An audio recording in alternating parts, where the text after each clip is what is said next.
If I was to ask you what the best ability in Kirby Fighters 2 was, you'd probably say, Silvery, this game came out almost a year ago, why are you still playing it? Listen, someone's gotta inform the people, and that someone might as well be me. I'm not gonna sit here and pretend like I'm a pro at Kirby Fighters 2, or any fighting game for that matter. I dabble a little in Skullgirls and Super Smash Bros, but calling me an expert on the subject I'm about to talk about is like calling me an expert at really anything that's not Kirby related. But while Kirby Fighters 2 is a fighting game, it's also a Kirby game, and who's more qualified to talk about that than me? Yeah, that's what I thought. Kirby Fighters 2 is a game that takes the gameplay of the modern Kirby games and adapts it into a fighting game. Your playable options include 17 different copy abilities, 4 of Kirby's friends, and that conniving scumbag Magolor. As is the case with any competitive video game where each playable option has different stats and moves, some are going to be objectively better than others. But which one is the best? There are a few copy abilities that I personally think are quite good. Let's go through those quickly before we crown the best.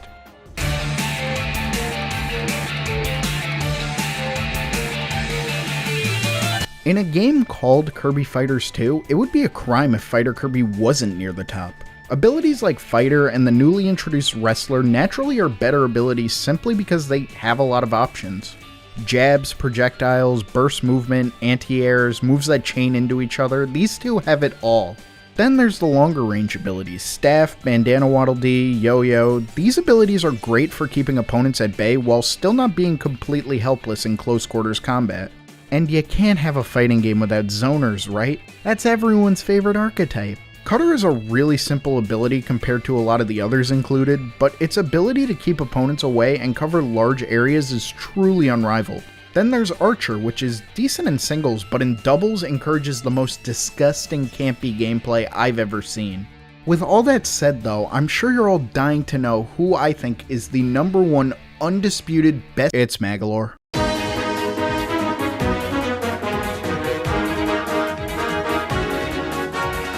The final boss that reached demigod levels of power is the best character in this fighting game. Color me surprised. Magolor's got it all, baby. Zoning options that can be charged to disgusting levels are just thrown out with goofy amounts of speed and control. A long burst option that can even drag in foes from behind him. 2 powerful forms of stage control. An invincible teleport to get out of every situation. This attack? There isn't a damn situation Magolor can't handle. He kind of struggles if your opponent can get in close, but as long as you keep using his projectiles and his teleport, you'll be fine. You'll be playing as lame as possible, but at least you won't be losing. Well, that was anticlimactic. Surely there's something else I can talk about to fill time. Well, if we know what ability is the best, what about the worst? It's Bell Kirby. Bell Kirby is the worst ability in Kirby Fighters 2.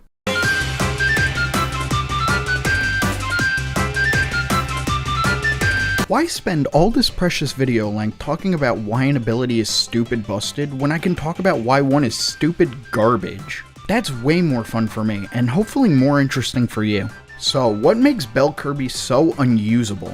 Short answer, everything. Long answer,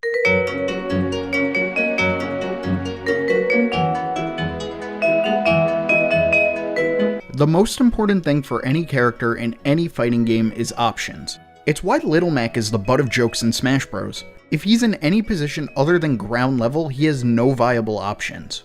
Bell Kirby is like that, except it has no options on the ground and even less in the air. Bell has one of the smallest move lists in the game, and unlike Cutter, which is great despite its simplicity, Bell's attacks lack range, power, synergy, speed. You know, it might just be easier to individually go through Bell's kit. Bell's basic attack is admittedly kind of appealing at first thought. It's a jab that combos into itself and deals a good amount of damage, even more so if every hit connects. That level of power off of something as easy to pull off as a jab is insane, especially when you can cancel it into a very powerful attack that even has some ranged properties. So despite all that praise, why is this move still hot garbage? Not only does the ring ding attack have pretty short range, but it's incredibly slow compared to other simple jab-like attacks in the game. It comes out on frame 16, about a quarter of a second, which might not seem too slow, but then you have jabs like Yo-Yo, Parasol, even lower tier abilities like Sword and Artist whose jabs are not only faster, but have better range. Even fellow bottom tier Hammer is faster and has a sour spot to increase its range, with a sweet spot able to deal 30 HP of damage in one swing. Bell's bread and butter attack is unfortunately outclassed by a lot of other attacks in the game. But what about that sweet combo that deals massive damage you can DI out of it? Pretty easily too, might I add. If you're playing against any player who knows how to influence their movement with directional input, you'll never land all the hits of the Ring Ding Dong attack. And you might not be able to land the Ding Finale. I feel like a psychopath saying these move names. The reward for this attack is high, but the level of commitment needed to actually execute it properly, as well as how easy it is to escape, makes it a pretty terrible option. Sting Ding is an area of effect attack that has very similar range to Bell's basic attack, only deals 2 more HP of damage and comes out on frame 28. Yeah, this move's not great either. It does have slightly higher range, so it might be useful as a sort of anti-air, maybe.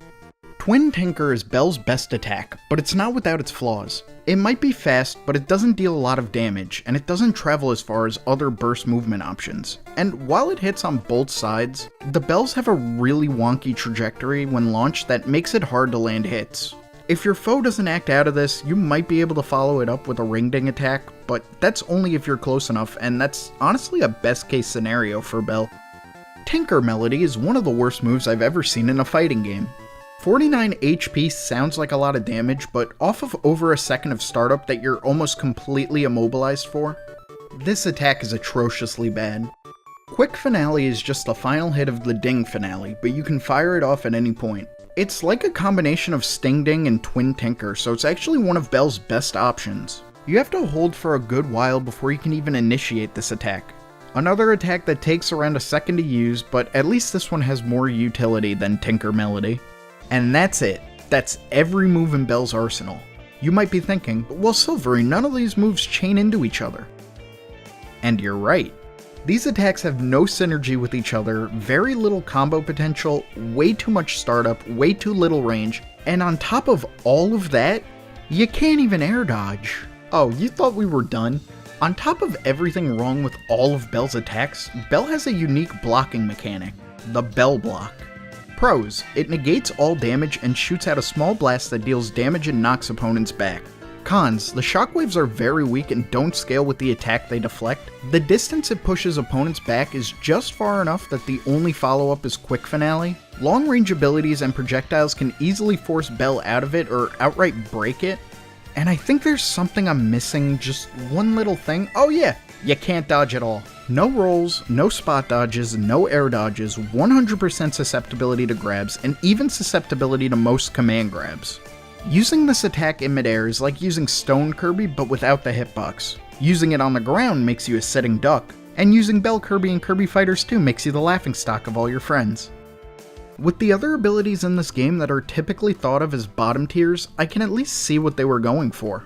Beetle is a grappler, Hammer is a slow but powerful ability. Artist is actually pretty good in doubles, and King DDD is Hammer with a bigger hitbox, slightly more health, and a few tricks of his own. But with Bell Kirby, I don't understand. It's a shame too, since all the other abilities were copied one for one from the past Kirby games, and all made the jump from action platformer to fighting game really well. Even the more unusual ones like Beam, Bomb, Cutter, and Parasol.